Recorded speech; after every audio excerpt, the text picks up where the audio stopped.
అవును, నిన్న నువ్వు మీ ఫ్రెండ్ పెళ్ళి పోయినావు కదా, మంచి జరిగిందా? ఏం మంచిగానే, నేను మంచిగా పాడవడా, మర్యాద లేని మంచిగా ఏం మంచిగా. ఆగో, మీ సోపద్దారు పెళ్ళైనాయే, పల్లెంలో మెత్తడి ముక్కలు వల్లేదా? తిండి మంచిగా లేదా?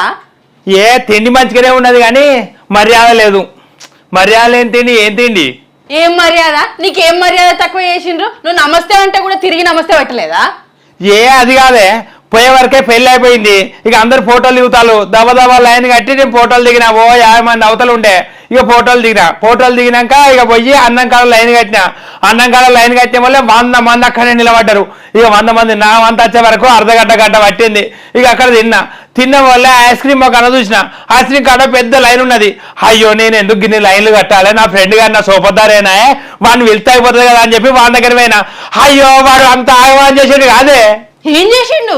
ఏం చేసిందంటే, గిన్ని లైన్లు కట్టిండ్రా, ఇక ఐస్ క్రీమ్ కాడ కూడా లైన్ ఉన్నది, జర రారాకి ఒక ఐస్ క్రీమ్ ఇప్పించిపోదు రానన్న. అన్న వల్ల ఇక రాను అని చెప్పి అక్కడ నిలబడి ఫోటోలో పోదించుకుంటూ నవ్వుతాండే వాడు. ఏం మర్చి ఫోటోలు దిగుతాడు, నాకు ఒక ఐస్ క్రీమ్ ఇప్పియద్దు అని వాడు వచ్చి. వాడి పెళ్లి గురించి పోతే వాడు ఐస్ క్రీమ్ ఇప్పియపాయన, మస్తు కోపం వచ్చింది. ఓష్ని పాడవాడా, పెళ్లి కొడుకు వచ్చి లైన్లో నిలబడి నీకు ఐస్ క్రీమ్ ఇప్పాను నేనా? అగో, వాందే పెళ్ళే, వాడు అత్తే లైన్ నిలబడే అవసరం ఉండదు కాదే. వాడికైతే ఐస్ క్రీమ్ ఇచ్చేటోళ్ళు, మంచిగా వాడు నాకు తీసి ఇచ్చేటోడు. వాడు రమ్మంటే రాలేవాని మర్యాద లేదు. మస్తు కోపం వచ్చింది వాడిని. ఇట్లా నాకు ఎట్లా కోపం మండుతుందంటే, ఎప్పుడో 10వ తరగతిలో చదువుకున్న దోస్తు గుర్తు పెట్టుకొని నీకు పెళ్లి కార్డు ఇచ్చి పెళ్లికి రమ్మనుడే ఎక్కువ అంటే, ఇంకా ఫోటోలు దిగేటాడు వచ్చి నీకు ఐస్ క్రీమ్ ఇప్పాను నేనట. ఏం తెలివో ఏమో నీది, ఇంకా మర్యాద చేయలేదు అంటాను. నీకేం తెలియదు బాను, ఒట్టిపించదానివి. వాడు గంత మర్యాద లేకుంటే ఎట్లున్నాడో ఏమో నాకు అర్థం కాదు కానీ, ఆ యొక్క ఐస్ క్రీమ్ ఇప్పాడా.